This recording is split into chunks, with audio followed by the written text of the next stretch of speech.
And welcome back to the Roxmore Sports Network live from the Wolverina. We have the visiting Penn-Trafford Warriors and the Woodland Hills Wolverines, and Penn-Trafford up ahead 17-6. A couple touchdowns by Carter Green, and of course a field goal has gotten them the 17-6 lead so far, and one touchdown for Woodland Hills. That one off of Deontay Williams on a 1-yard scamper. That one led by a 40-yard drive that led them into the scoring area. And really, that's the one thing that you have to see with Woodland Hills. They might have to be a little bit more quicker with their strikes this second half. Yeah, they had a short drive on that scoring drive, but outside of that, they've really struggled, and that's been a big reason because of the field position game. They've started with the ball at the 20-yard line for most of their drives thanks to great kicking from Penn-Trafford. So if they can get better field position, they might be able to score and actually move the ball upfield. Yeah, it's really been the field position game that has been the most favorable thing for Woodland Hills, and also penalties.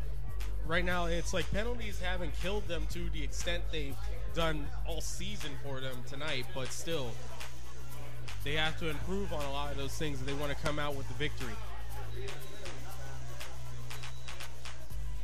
And this game is brought to you by Alex Beasley Plumbing. Make things easy, just call Beasley, where we take the sting out of your plumbing woes. Call 412-271-9293 to schedule your appointment.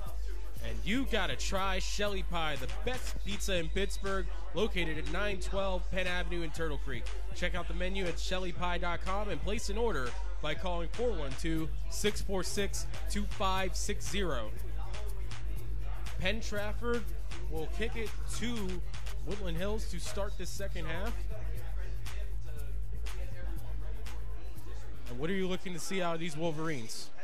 Well, on offense, I want to see if they are able to counter the pass rush that Penn-Trafford has had. They've been able to get after the quarterback, rushing 4, sometimes 5 on those passing downs. So if they can counter that pass rush with maybe a screen here or there or something like that, they may be able to add another element to the game. We've seen them able to run the ball, but they can pass the ball and add that extra element. The Wolverines may be able to get something going offensively. So Schlesinger will kick off here, and he's been able to boom it into the end zone his last 2 tries. And this one, more of the same, a third time. That'll bounce in the end zone, and the Wolverines will start at the 20. So starting at the 20-yard line again for the Wolverines.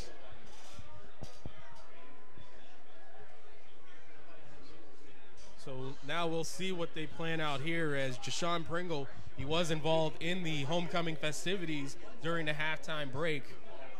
And now he'll take back over on quarterback, and it has to be great for him to get the start on homecoming night.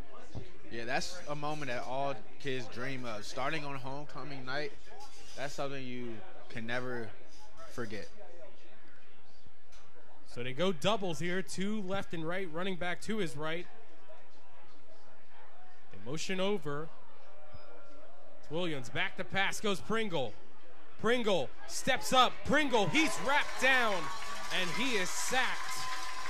And it looked like it was receivers open on the bottom of the screen there, but they were unable to get the ball to them.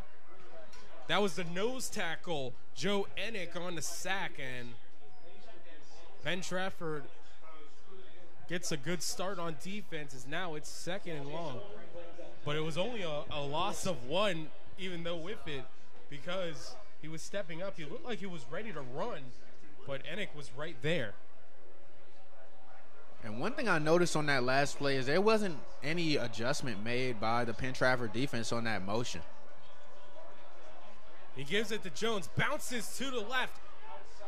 Jones fights through there, and really, it might have been a strong tackle by Jacob Otto that made the difference between him getting into the second level there.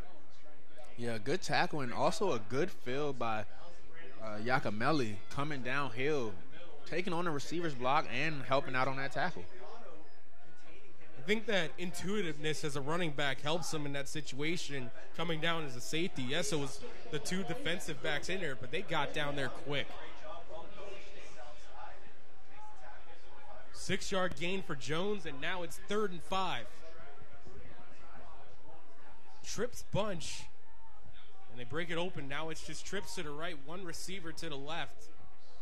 Jones in the backfield. Back goes Pringle. Looking long. Makes a couple men miss. And now he'll take off, and he's wrapped down by a few Penn-Trafford players. And it'll depend on where they spot it, and it looks like they do give him the first down. But you don't want your running back to be picking up a defensive end on that one, so it probably was a little miscommunication on the blocking scheme as Jones tried to pick up the D end, and you can't really have a guy of Jones' stature trying to make that block up high.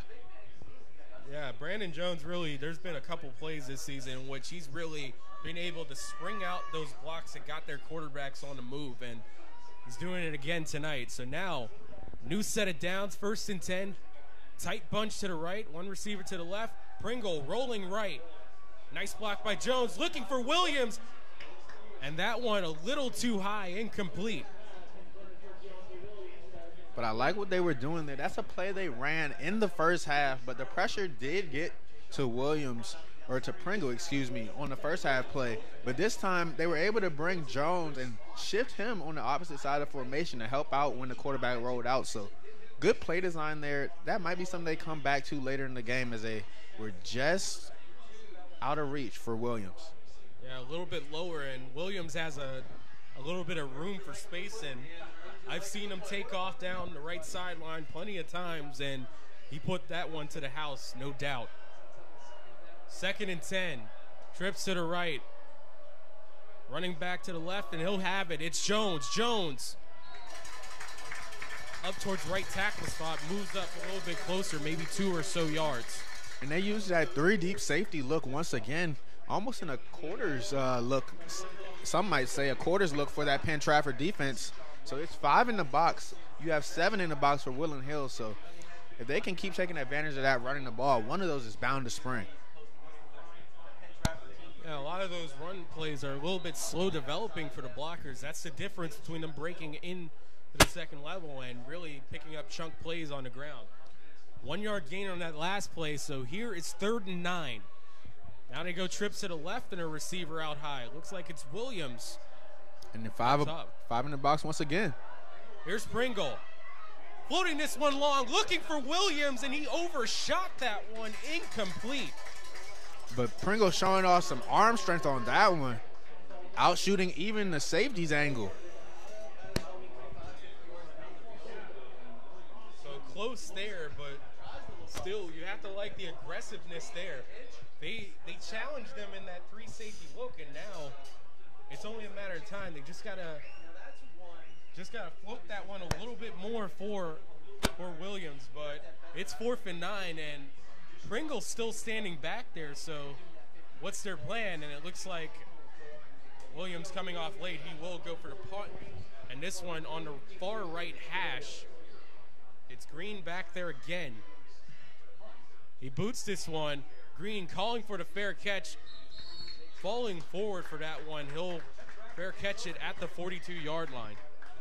Good field position once again for the Warriors. So now here comes the Penn-Trafford offense, and of course we could talk all day about it. John Green, really the difference so far in this game. 2 touchdowns, 12 tries out there rushing for 136 yards, and really he's been the answer for every question that Woodland Hills would give them, and they managed to shut down Yakabelli, but that's the big guy out there. That's expected for you to go after him, but Green has been a welcome surprise at least, but a lot of people do know his name. And both are averaging over 8 yards a carry so far on the season. So you have to take both threats seriously, but when both are lined up in the backfield, it can mess up your keys and lead to someone running free. And right now, Wolverine is down at the 45-yard line. And it looks like they may be just checking him for stretching right now. Just trying to get loose before this next drive. Yeah, it looked like it might be some cramping or something like that of that nature. Just trying to. Beautiful early October night here in Pittsburgh. A little chilly, but you expect that as fall's officially in the air here. October 1st, spooky season is back. in full force this time. No Zoom parties, hopefully. But safely. Also, of course, make sure you do it safely. Another thing we're also looking out for is, well, how is Woodland Hills going to attack back on defense against this rushing attack of Penn-Trafford? Again, this is really the first time that they've been gashed by any team on the ground. I mean, yes, Moon will pound it down your throat, and so will McKeesport, but for the most part, they had to get like 12 or so yard runs for their touchdowns, or at least on the goal line somewhat. This time, they're putting it up in just outside the red zone, really.